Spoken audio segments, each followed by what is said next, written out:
Today is Monday, January 28th, and this is Celtics Beat on the CLNS Media Network, the leading online provider of audio-video coverage of the Boston Celtics. I'm Adam Kaufman. Episode 299, featuring the Action Network's Matt Moore, is brought to you by Mint Mobile. Get your new wireless plan and free shipping on the SIM card for just $15 a month at mintmobile.com/podcast. Show's also brought to you by 1in100. You want to buy tickets at an affordable price? Just log on to onein100.co.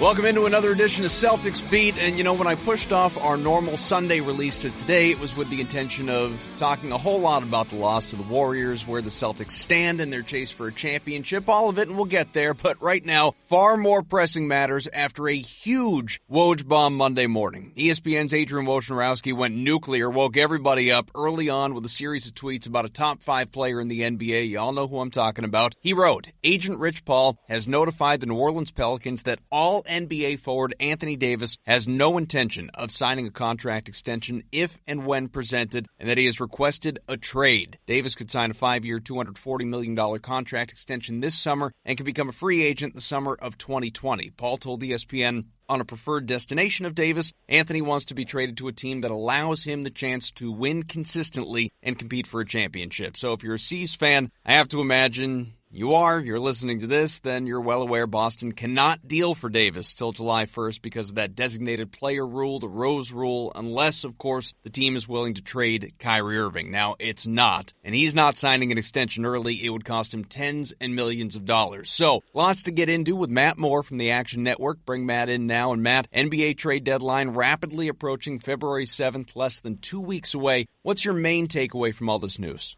Well, I think for starters, I think it finally puts an end at least to the speculation, because Davis had not actually requested this before. All the speculation was built around reports that other teams wanted Davis, and so this is now a final and clear change to he wants out, and that's it.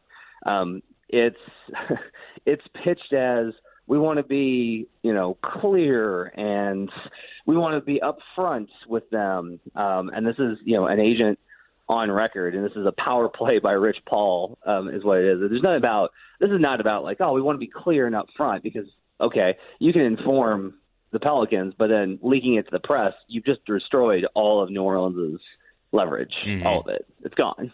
So New Orleans now has to take a lesser deal for Davis. They don't get to negotiate in good faith, and Paul continues to take more and more steps to just basically fly each and every rule and do whatever he wants because he's LeBron James' agent. And that's the biggest takeaway, I think, from a big picture perspective. Small picture, the bidding is going to be on, and now a lot of teams are going to have a really tough decision to make. They're going to have a really tough decision to make. Because, look, the Lakers are going to put out there and put their platter of non-impressive young players and non-impressive picks, and then the Celtics are stuck on the sideline, basically going if you wait, we're happy to go ahead and put together a better offer.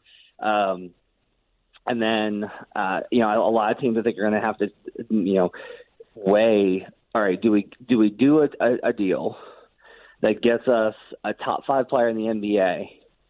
But we don't know if we can keep him, because if you're a team that, you win, but you don't win super consistently, you're not a premier franchise like the Lakers or the Celtics or the Warriors. If you're not a premier franchise, can you keep him if you trade for him? And so that's going to be the question now: is does somebody really get bold like OKC did and say, all right, we're going to take a shot and believe that our culture is good enough to retain this player? I think the list of those franchises is very short. I think, if anything, this puts the Lakers in prime position. All right, so let's start there, because there's a lot, obviously, to cover. And, Rich Paul, like you said, he's LeBron James' close friend. He's his agent. He's incredibly powerful. How much is this a trade to L.A. possibility or even likelihood? How much is that driving this situation? Because I can't imagine Davis, and we know there have been reports of growing frustration, but I can't imagine he just up and decided, that's it, I need out right now. I tend to think that he did. Like, all indications I've gotten from talking to people is that Davis really was a guy that wanted to make it work, and that he's not the type of guy to be like, voicing his frustration and applying pressure. He's not really built that way. I think probably hiring Rich Paul was part of this. It was like a long-term kind of view of, okay, if I want out, I need somebody who can negotiate this for me because I don't want to deal with it. And now, and Rich Paul will do that because Paul has zero regard for anything. He just doesn't care. He's basically like, I'm LeBron James' agent, so I get to do what I want. I don't think – I think from Davis's perspective, he probably knew here's what I wonder. I wonder how much of this is about Boogie Cousins. That's actually one of my biggest questions, is how much of this gets to Davis looked at them not bringing back DeMarcus Cousins last year. They made this huge trade, traded for Cousins, had a team, had it going. Cousins gets injured, and they don't bring him back for whatever reason. For whatever reason, the Pelicans did not bring Cousins back. And I wonder how much of that had an impact on Davis saying, look, if you're not going to keep the guy, this all-star that I'm friends with, I know from Kentucky, if you're not going to keep that guy, then what are we doing here? I wonder how much that had an impact. Even though they played better without Cousins? Yeah, because, you have to think about it from Stars' perspective, and Stars' perspectives Anthony Davis is not on StatsINBA.com looking at on-off numbers. He's not he's not breaking down, the analysis. He's not looking at, hey, what was our record without Boogie? Stars want stars. Yeah. And they want, not only that, but they want stars that they're friends with. They want guys that they like. And they'll talk themselves into players that aren't as good if they're friends with them. Like LeBron's done this for years. So I think from that perspective, I wonder if Cousins not being re-signed had an impact there. And I also wonder if at some point Davis just saw the start they got off to this year and was like, this is just never going to work. Celtics are literally the only team in the league that can't trade for Davis right now because of that stupid Rose rule. And Danny Ainge also so happens to be the man who may want him the most in the league outside of retaining him in New Orleans. So there is a cruel irony there. But beyond that, could the timing of this request or demand, call it whatever you want, suggest that Davis doesn't actually want to come to Boston? Is this just all bad for the C's? It's not all bad. The Pelicans can look at the situation, and this is a very good possibility, and we'll say, okay, well, this is going to be horrible. Thanks for ruining our season and our franchise. Appreciate it. And then say, look, you've damaged our leverage so bad that we're just going to wait. If we trade him now, we will have less leverage than we will on July 1st. Usually you wait and your leverage diminishes, but with the Pelicans, I think that they're just going to be like, we're not going to do it until the summer. And they wait, and then they get the Celtics involved. And what that does is it's not just that it puts whatever Ainge is willing to put on the table, which, don't get me wrong, is a painful process of trying to get, squeeze blood from stone from Danny Ainge. But at least the Celtics will be able, at the very least, the Celtics will put Jaylen Brown as a premier piece, who's probably a better player than any of the young players they're likely to get offers for. Now they'll still take calls, but they may be like, let's just wait. And then if there's something that they're trying to get and the team is like, well, we're not giving you that, you don't have any leverage, they can wait until Boston and say, well, look, Boston offered this. It's better than what you're offering. So unless you give us what we want, we're going with Boston. That can maybe get the extra deal out. The problem then is, if you're a short-term team, if you're trying to shoot this gap, if you're like, look, it's very likely he leaves. It's probable that he leaves in free agency. But you're like, but we might be able to make a run over this year and next. If you're like, we can make a run this year and next year, and if we win a title, we might re-sign him. Okay, well then that now it puts the question of like if you lose out on this next 3 months, you lose one of your windows. And what I'm talking about there is like the Clippers, basically any team in the West. There's really no team in the East that you look at and say, outside of the Raptors, there's no team in the East that you would look at and say, ooh, they could really make a run if they got Anthony Davis. I mean, Milwaukee maybe, and they're an interesting one. And Milwaukee's an interesting example in this situation. And this is not based on intel. This is just me talking. Sure. If they go out and they say, okay, we'll give you Eric Bledsoe, we'll give you Chris Middleton, we'll give you, because they have George Hill and they have Tony Snell as backups. We'll give you those two guys. We'll give you two unprotected first rounders. And that's like a way better offer than, hey, here's Kyle Kuzma and Josh Hart and Brandon Ingram, who's basically like Andrew Wiggins if he was skinnier. That combo, that's just a better option. Now, he might leave, and so Milwaukee might be like, look, we're Milwaukee. I can't give you our unprotected first rounder in the event that Anthony Davis departs after we've given you, three starters. I can't do that. And so then it becomes a lot tougher, right? If they've been able to negotiate kind of under the table, they might have been able to get this done, but not with it being public like this. So, that's the big question here is, like, what team is going to come in and say, you know what, screw it. We're going to basically make the OKC deal. What team is going to say, no, you know what, we think we can keep him. Like, we win. That's what we do. We think we're a winning franchise. So we're going to make this trade. And if he stays, awesome. And if he doesn't, you know what, we took a shot and we're okay with that.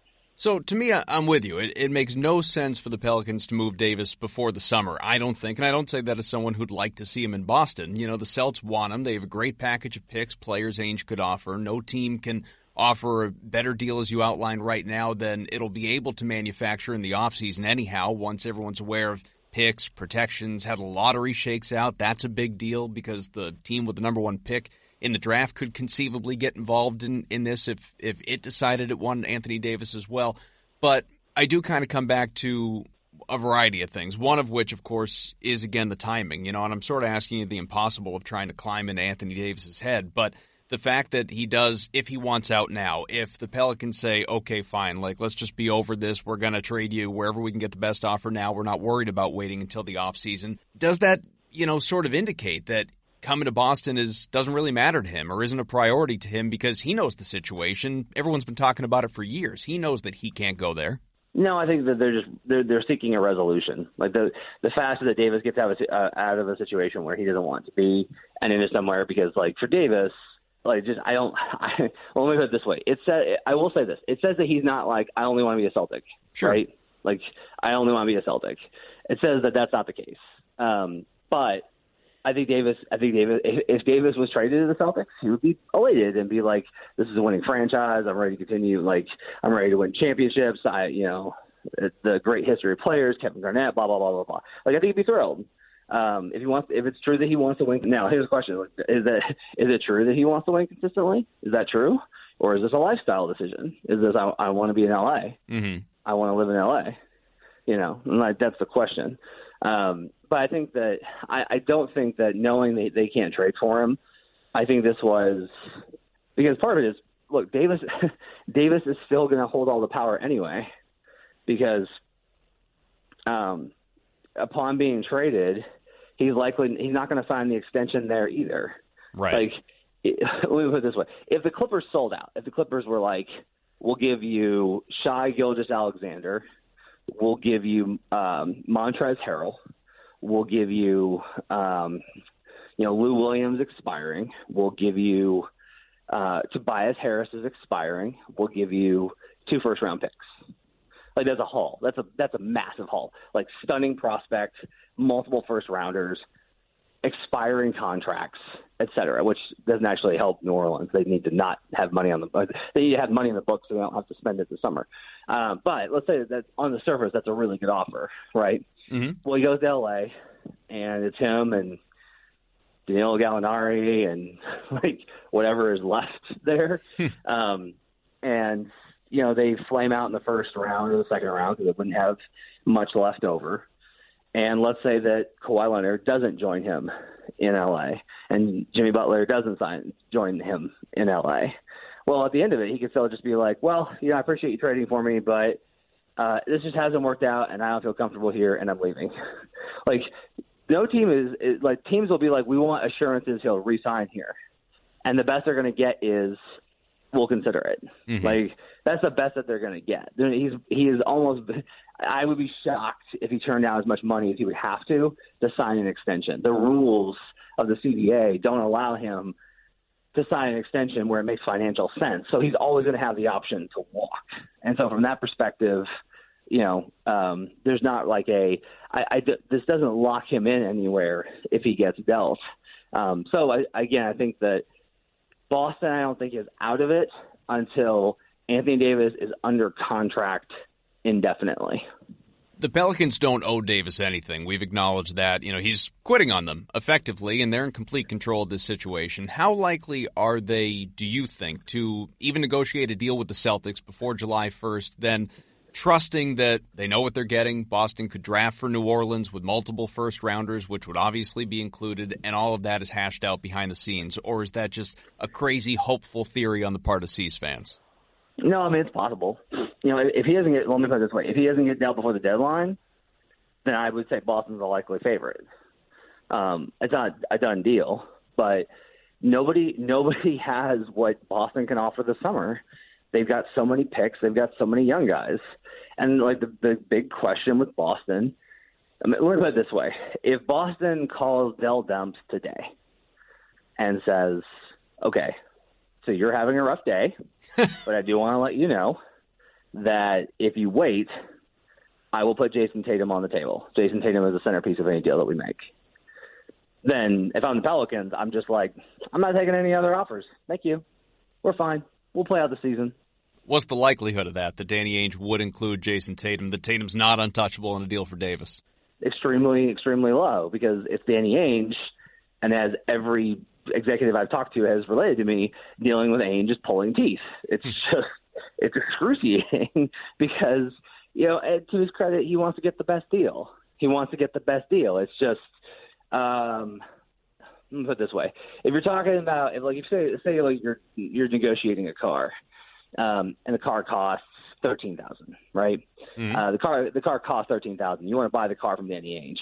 Danny Ainge, most people are going to be like, hey, we're going to start you out at $14,000. Danny Ainge is going to be like, it's $20,000, but I'm going to give you cup holders. I'm going to throw in these nice. I got you one of the steering wheel covers that's all flames. But it is $20,000. And versus most mud GMs flaps, like, well, everything. Yeah, the whole shebang. Yeah, well, versus most GMs that are like, well, no, it's like I want, it's $14,000. You eventually end up buying it for like $12,000. That's just not how it is with Ainge. He starts at $20,000 and winds up getting it at like $18,000 because reality just warps. So like that's the kind of the thing here. But now the difference has been that he has been very upfront. Like the package that he sent for Kyrie Irving at the time was massive. Yeah. An MVP candidate in Isaiah Thomas. Sure, he had more information about his hip than most people did, but still, first rounders, like all of these things that pick that could have been number one. Yeah, all these picks that he sent for Kyrie, were that was like a legit offer. And so if he says like I'm not going to mess around, and he is just like, look, I'll give you Tatum. Then if I'm the Pelicans, I would wait and be like, and tell everyone in the league, I need you to beat Tatum. You're not getting him unless you beat Tatum. And that effectively takes LA out of it. Like the Lakers do not have a counter. If this is the trump card. If Danny Ainge says, I'll give you Jason Tatum for Anthony Davis, the Lakers do not have anything to beat that offer. They can't put anything together to beat that offer. Quick break to tell you today's show is brought to you by 1 in 100. And I'll be honest with you, even I had to look up what 1 in 100 is. So let me tell you about it. Let's say you want to go to the big game. Patriots-Rams take 2. But tickets on the secondary market, they can get hilariously expensive. You want a more affordable way to get in the game? Give 1 in 100 a shot. All you do, log on to onein100.co. That is 1in100.co. Click the game you want to go to, buy a raffle ticket for your chance to win a pair of tickets. Price of the raffle ticket is just 1/100th of the price of what 1 in 100 paid for the ticket. Still confused? Let's say 1 in 100 paid $1,000 for a pair. Your cost for a raffle ticket? $10. Only 100 people get to buy a raffle ticket. You have a 1 in 100 chance to win the tickets. Yeah, it's that simple. This is the newest way to buy tickets to sporting events. Cost to potentially score some tickets is a small fraction of the actual ticket price. Score a pair of tickets for less than the cost of beer. Your first raffle ticket, it's free after signing up. Log on to 1in100.co. That's ONEIN100.co. Feeling lucky? Give it a shot today. All right, let's get back to the show. Let's say Danny Ainge decided that, as I think he would, and I could absolutely be wrong about this, but let's say he decided that Jason Tatum, he's untouchable. He's not going anywhere, even in a package for Davis. And maybe I'm sorely misguided in believing that, but let's just play the game. Do you believe the Celtics can offer the Pelicans the best package for Davis of anybody else, even without Tatum? Yes, because they have the multiple picks, right? Like, they can draft, let me put it this way. Those players have value right up until the first game of Summer League because they're still conceptual at that point. Like, players are most valuable as picks because then it's like they could be anything, right? Mold them however you like. Right. And then, especially like your prospect about a deal being done prior to July 1st is not like it would get very tricky because the league would be like, you can't do that. And the Celtics and Pelicans would be like, we didn't do that. I don't know what you're talking about. It's definitely not what happened. And then Rich Paul would be like, that's definitely what happened. I did that. I did that. So like it would get very ugly. No ego there at all. Yeah, because the rest of the league would be like, but that's tampering. Like, that's not legal. Like, they literally involved themselves in a deal they could not make. And the league would have a very sticky situation on its hands. But, like, the answer of can they put the best package together, look, Jalen's value is compromised, and that hurts. If this was last summer, it's a whole different deal because then you're building it around, Jaylen Brown. Multiple 30-point games in the playoffs, guy you can build around. Yeah, we're not going to give you Tatum, but look, we're going to give you Jaylen Brown. And like the steering wheel cover that's got flames on it, that's Yabusele. That's what that is. It's like, hey, we're going to give you Yabusele too. So like, that's kind of thing. A lot of this is going to, I will say this, like, it's going to be tough because Ainge doesn't have to be forward. He doesn't have to be up front because the Pelicans situation is so damaged now. So if he can keep them from trading him to L.A., then he can slow play it because they are so far ahead of everybody else. He can be like, look, I have picks. We drafted this guy and this guy and this guy, and I'll give you all three of these young dudes and Jaylen Brown and whoever else, whatever player, Al Horford, whoever, Gordon Hayward. Which I don't know if the Pelicans are going to be like, oh, yeah, Gordon Hayward. Thanks. Great. We'll get to Hayward a little later. Yeah, but I don't know if that's going to be what gets them going. But Ainge is still going to be able to he will still be able to make the best offer. Look, Boston fans are as guilty as anyone at overvaluing assets. We know that. We've been doing it around here for decades. But what do you believe the most realistic package that Boston would offer New Orleans looks like? This is me speculating. So I would say Jaylen Brown, Terry Rozier, Yabusele, the Memphis pick, like the Kings pick would obviously help, right? Like if that worked out, that would be a big help. Like let me put it this way: that's the other reason that the Pelicans I think have to wait is see where all these picks fall. What if the Kings fall out of the playoffs, like miss it by one game, and then the lottery gods just whoop, and all of a sudden, the Celtics are like, we have Zion. Like, why would you possibly make a trade before knowing whether or not Boston can trade you Zion Williamson? So that's another wrinkle in this. That would be the best offer. Would you do that, by the way? Just a devil's advocate. If the Celtics all of a sudden, if Zion fell into their lap, do you trade Zion for Anthony Davis? Yeah, knowing everything else you also have to give up? Yeah, so I think the reason you do is Zion's career trajectory is still going, no matter how good he is, he will still be a rookie. Right. And if you put Anthony Davis on the Celtics next season, with Kyrie Irving and whoever else, you've got a chance. You have a chance to beat the Warriors. You have a chance to win the title. Versus if you put Zion on, it's like you may have the best player in you may have the best player in the league over the next decade. But there's also it does get tough because it's like, well, we don't know what Zion's career is going to look like, and you can respond to that with, yeah, we don't know what Anthony Davis's injury history is going to look like. Right. And that's a legit counter. And Zion being cost controlled might change the equation a little bit with him on a rookie contract, but I still tend to believe that Ainge would see, look, if we get Anthony Davis, Kyrie's not leaving, he's not going anywhere. Like, we're contending for titles. So, that's part of it, I think.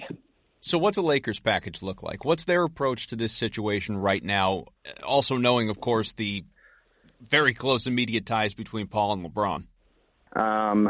If we're using the car analogy, it's like a beat-up VW Bug with the paint faded that's got engine trouble that for some reason everyone acts is like a BMW.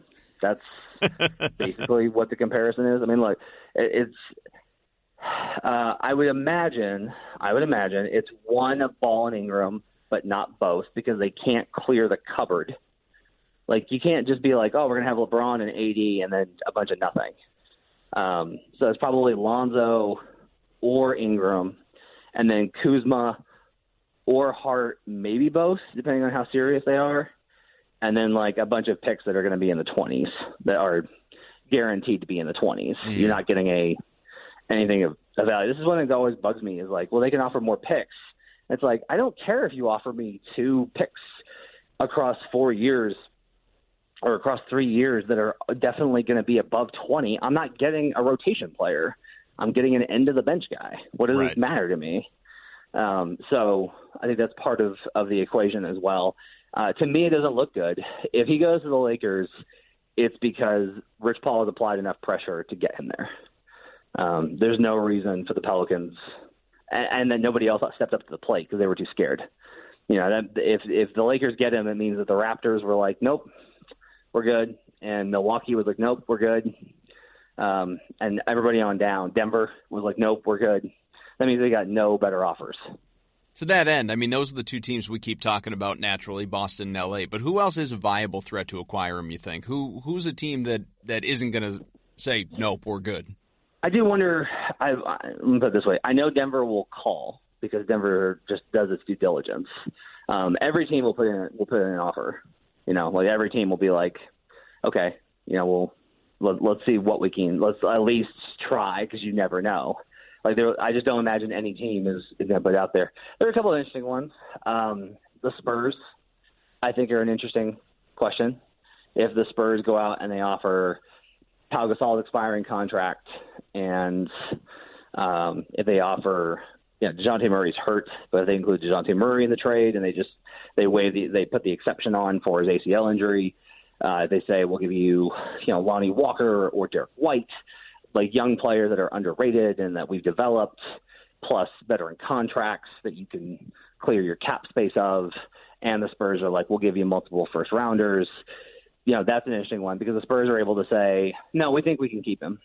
Like, we have a history of success. If you want a history of success, like, come to San Antonio. We win here. That's an interesting one. I think, Denver will probably go and, like, Denver has to be very careful because they've got really good chemistry and they can't afford to blow it up. But they have to put in some sort of offer centered around Jamal Murray or Gary Harris. Probably not both. But basically Paul Millsap, Jamal Murray, or Gary Harris. And it would, let me put it this way, it would be, if dealing with Danny Ainge is like pulling teeth, doing that kind of a deal for GM Tim Connelly in Denver would be like pulling teeth because it would mean guys that he has drafted and developed along with Paul Millsap, the biggest free agent he's ever signed, and everything that they've tried to do to say we take care of players and we take care of our own would be out the door because, well, you can get Anthony Davis. And I think that would be rough for him to justify. I wonder what the Kings offer.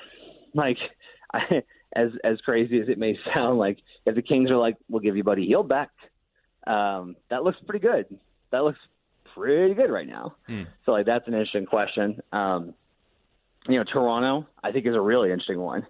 If Masai Ujiri, who's always been so aggressive, is like, no one thinks we're keeping Kawhi Leonard. All right, let's see him walk away from Anthony Davis.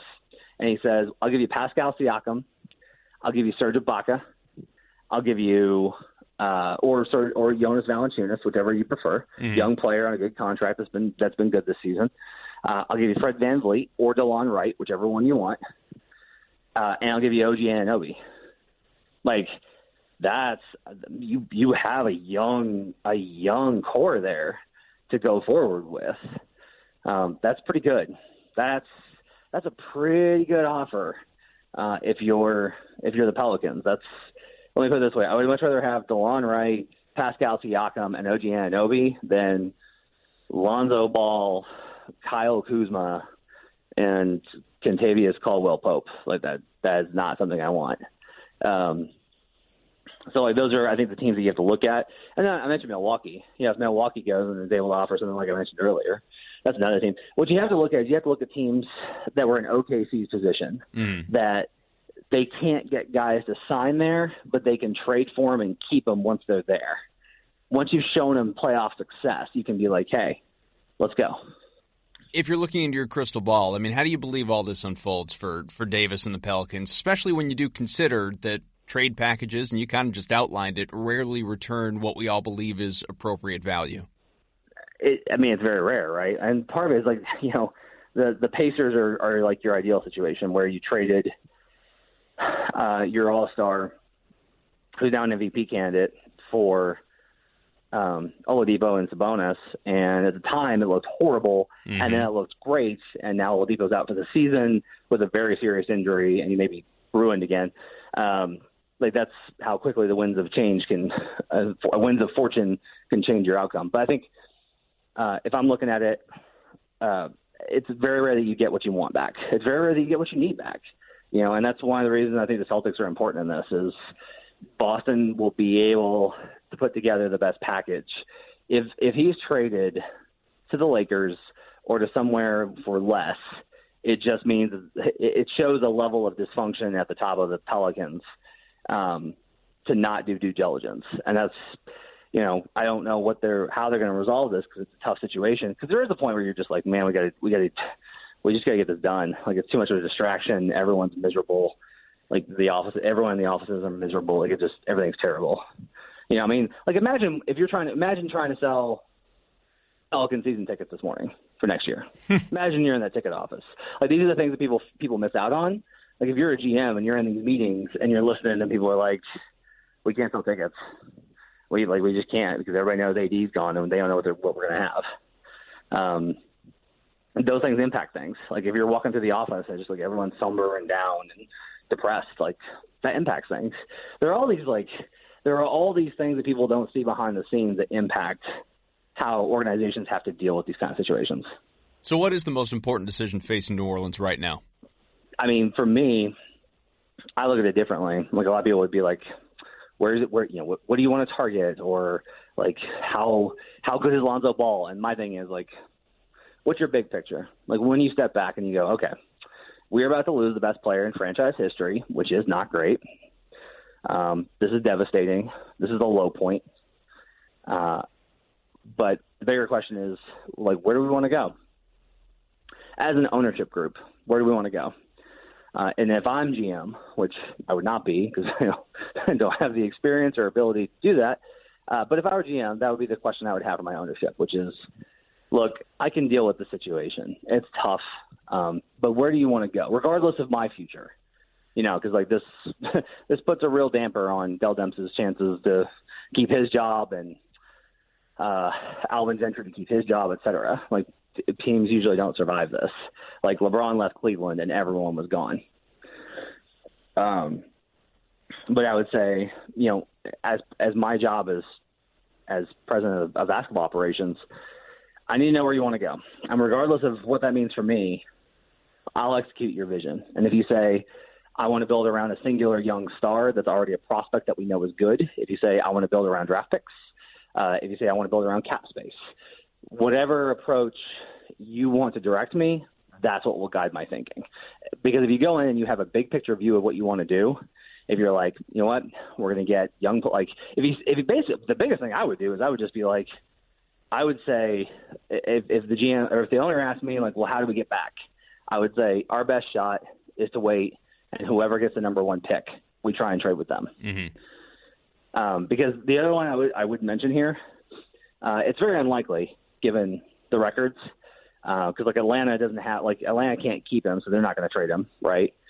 But if you're the Bulls in a market like Chicago, or especially if you're the Knicks with all the talk about Durant, and the Knicks land the number one pick and they have Zion Williamson, why would the Knicks not do a deal for Zion Williamson and Flotsam for Anthony Davis, and they use Anthony Davis to lure Kevin Durant? Like that's the best outcome for all parties involved. The big in Big Wireless Provider stands for a lot of things. Big contracts, big bills, and big fees. What Big Wireless doesn't want you to know is there's a way to cut your wireless bill down to just $15 a month. Introducing Mint Mobile, the game-changing company that's taken everything wrong with Big Wireless and made it right. Mint Mobile makes it so easy to cut your bill down to just $15 a month. You can even keep your old number along with all your existing contacts with any Mint Mobile plan. There's no more paying for unlimited data that you'll never use. And if you're not 100% satisfied, Mint Mobile has you covered with their 7-day money-back guarantee. To get your new wireless plan for just $15 a month, plus free shipping on your Mint Mobile SIM card, go to mintmobile.com/podcast. That's mintmobile.com/podcast. Cut your wireless bill to $15 a month and get free shipping on your Mint Mobile SIM card at mintmobile.com/podcast. Something to think about. Yeah, well, except for the Celtics. Yeah, exactly. It's going to be a lot to watch for. Davis, obviously, is a superstar. He's 25. He's averaging 29-13, about 3 blocks, and also, as we've noted, a year from free agency as well, so there's something to gamble on. But let's touch on a few other things. Let's look outside this issue now, even though that can't impact the Celtics for months. This is more to the present. The C's recently lost another tough battle with the Warriors, not only a winnable game, but one they should have won. Players can say whatever they want, downplay it as a regular season game, but it was a measuring stick game. It was, and the Celts fell short. The bench, horrid, and they were still in it to the end. Brad Stevens here acknowledged that you need to be near perfect to beat the Dubs. We just needed to be more alert to them, and we let our guard down even for a split second, and they made us pay all night when we did that. When we made errors on offense, they made us pay. When we made errors on defense, they made us pay. So, yeah, I thought our guys played really hard. You got to lock down all of your controllables to have a chance to beat this team. So, Matt, after seeing that game, how far do you believe the Celtics are from being the Warriors, at that level and having a chance to win a 7-game finals? I think that they're within range. They can see it. I think they can see that level that they have to get to. This is what I would say, and this is going to sound crazy to people. I would say that you have better odds of the Warriors not playing as well as they have and hitting a little bit below that, and that's where Boston can get to. So everyone kind of acts like, well, you're getting the best of the Warriors. Well, the Warriors didn't give their best versus Houston because Houston mucked it up, and one thing we've seen with Golden State consistently is that they don't really respond well to adversity. Like, they came back from 3-1 versus the Thunder, but it took Klay Thompson just going supernova insane. It took an absolutely incredible collapse from OKC in 2016. Mm-hmm. They have real trouble, I think, when things get hard. They prefer it when things are easy and they can move the ball and they just dominate. Like, they're really good at embarrassing and dominating teams. And right now they're in a mode where they're playing so well and everybody's so happy and everyone's sharing the ball and everyone's so happy for Boogie and all that they are, like you saw, how good they are.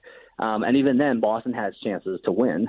So I think that Boston can do things to slow down Golden State and to get them into a place where Boston can catch them. I will say that, they've got to get consistently great offense, and that's been a problem all season.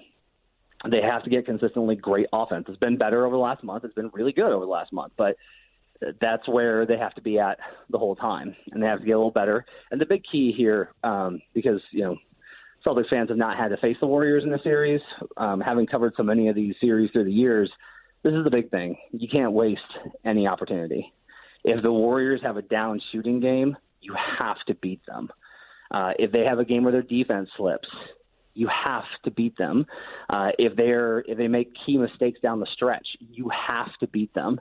Like, their margin of error is very high, and yours is tiny, and you cannot miss opportunities. But I still think that there's a reason that the Warriors just go out of their way to laud and compliment the Celtics, and it's that they realize that team plays the right way, the way that they do, and they know that that's a tougher team to beat. And this is a little wild, considering that inherently means that teams that they like.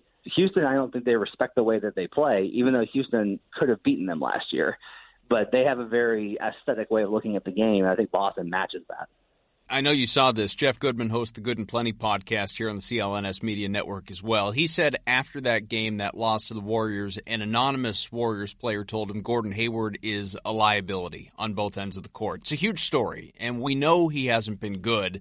But has it been that bad to the level where Hayward is actively hurting Boston? I haven't seen it be that bad. I've seen it be rough, obviously, but I haven't seen it be that bad because part of it's like Hayward still knows where to be. He still knows like where he needs to be on the court and how to get there. And I think part of what will be interesting is in a series, are you really going to isolate Hayward? Do you really want to go at Gordon Hayward over and over and over again? And especially a couple months from now when he may be, playing better. I'm not ready to bury him yet.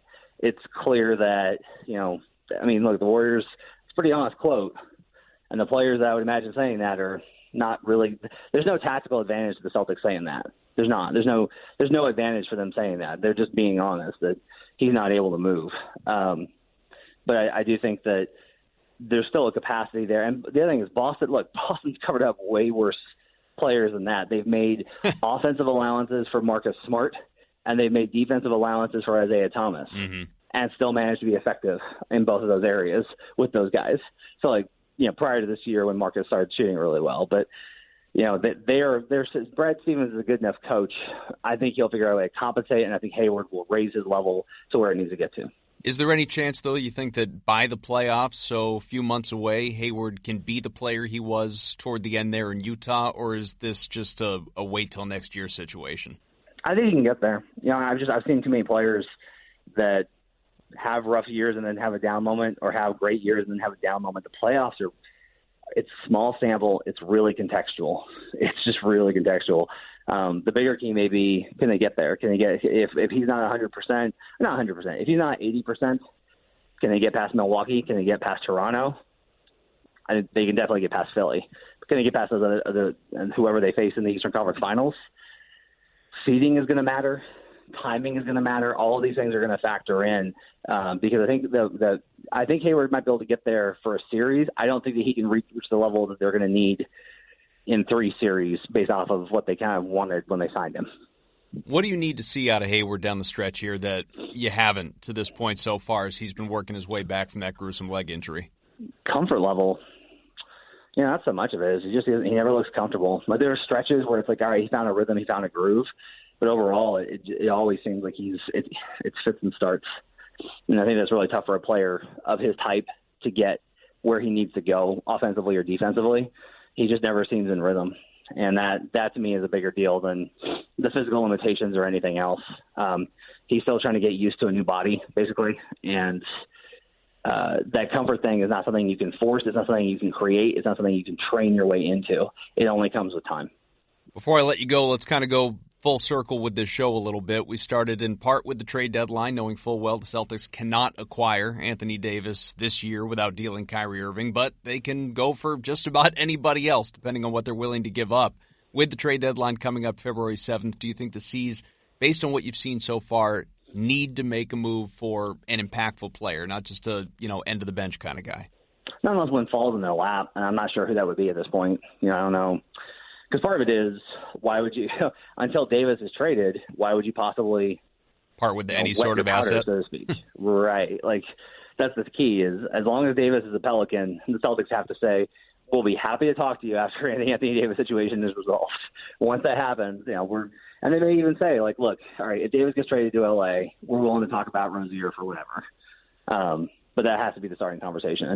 Until you're out of the Anthony Davis conversation, you stay in the Anthony Davis conversation. Well, and people seem it comes up all the time. I'm sure you see it on Twitter all the time. It always really comes back to Terry Rozier when it's a conversation over who would the Celtics get rid of, who should the Celtics get rid of, because we know he has not had a great year readjusting to being a reserve, except for those half dozen games that he has had the opportunity to start with Kyrie Irving out. But I feel like there's been sort of a failure to regularly recognize, look, this guy is depth. He can be good on some nights. He will be bad on some nights. But the bottom line is he is here for Kyrie Irving insurance, because no matter what Kyrie says, and he has said a lot about his future over the last several months, we don't know until pen is put to paper that he is going to be back come July 1st. Yeah, and here's the thing is, like, you want to go into certain things with assumptions. Like, you want to go into all these conversations with assumptions about well, Kyrie's going to resign. Like, he said he was going to, and no matter what the noise is, like, he wouldn't have gone that far, and the Celtics are so good. How could he walk away? And then you realize, like, Kyrie Irving walked away from LeBron James. Like, he looked at the best player in the world and said, nah, I'm good. Thanks for the title. I'm out. So the thing we've learned in the NBA is that there's just nothing you can take for granted. There's just not. There's just nothing. Think about the Pelicans last, 10 months, less than that. Like 9 months, they swept the Blazers in the first round. Looked dominant. The future was so bright for them. They were going to get Boogie back. Like, everything was lining up, and now they're here. It can change that quickly for you. But I think the Celtics also know, like, their organizational structure, the talent that they have, and everything. They have a lot going their way. I don't think that they have to do anything to keep Kyrie Irving. Like, look, their pitch is, well, look, we signed Al Horford, we signed Gordon Hayward, we traded for you. Like, we put a good enough team to contend, you know that, and we'll continue to do that. And so, like, they have to trust that they've done enough and not let the process get compromised there. But I can't rule anything out. Like, I just can't anymore. This is the way the NBA is.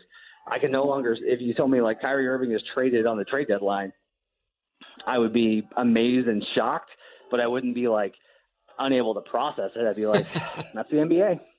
Matt Moore from the Action Network. Always a pleasure, man. Appreciate you hopping on. Say hey to my buddy Rob Perez, would you? Will do, man. Thanks so much. All right, we'll do it again soon down the line for sure. Again, Matt Moore from the Action Network. Really great stuff from Matt. A lot of great theories, a lot of different things to process as well. What a way to start a week, right? So we're going to get out of here. I want to tell you that today's show is brought to you by Mint Mobile. Get your new wireless plan and free shipping on the SIM card for just $15 a month at mintmobile.com/podcast. Show also brought to you by 1-in-100. Want to buy tickets at an affordable price? Just log on to ONEIN100.co. Thanks to Matt, my producer Evan Valenti. Thanks to Nick, to Larry, to John, everyone else at CLNS Media for making these shows possible week to week. We always enjoy it. We will. So, like, they have to trust that they've done enough and not let the process get compromised there. But I can't rule anything out. Like, I just can't anymore. This is the way the NBA is. I can no longer. If you told me, like, Kyrie Irving is traded on the trade deadline, I would be amazed and shocked, but I wouldn't be, like, unable to process it. I'd be like, that's the NBA. Matt Moore from the Action Network. Always a pleasure, man. Appreciate you hopping on. Say hey to my buddy Rob Perez, would you? Will do, man. Thanks so much. All right, we'll do it again soon. So, like, they have to trust that they've done enough and not let the process get compromised there. But I can't rule anything out. Like, I just can't anymore. This is the way the NBA is. I can no longer. If you told me, like, Kyrie Irving is traded on the trade deadline, I would be amazed and shocked, but I wouldn't be, like, unable to process it. I'd be like, that's the NBA. Matt Moore from the Action Network. Always a pleasure, man. Appreciate you hopping on. Say hey to my buddy Rob Perez, would you? Will do, man. Thanks so much. All right, we'll do it again soon down the line for sure. Again, Matt Moore from the Action Network. Really great stuff from Matt. A lot of great theories, a lot of different things to process as well. What a way to start a week, right? So we're going to get out of here. I want to tell you that today's show is brought to you by Mint Mobile. Get your new wireless plan and free shipping on the SIM card for just $15 a month at mintmobile.com/podcast. Show also brought to you by 1-in-100. Want to buy tickets at an affordable price? Just log on to ONEIN100.co. Thanks to Matt, my producer Evan Valenti. Thanks to Nick, to Larry, to John, everyone else at CLNS Media for making these shows possible week to week. We always enjoy it. We will, I promise you, get back to our regular Sundays very soon. But special occasion, you know what? I'm glad I waited because this right here wouldn't have fallen into our laps here on a Monday morning. A ton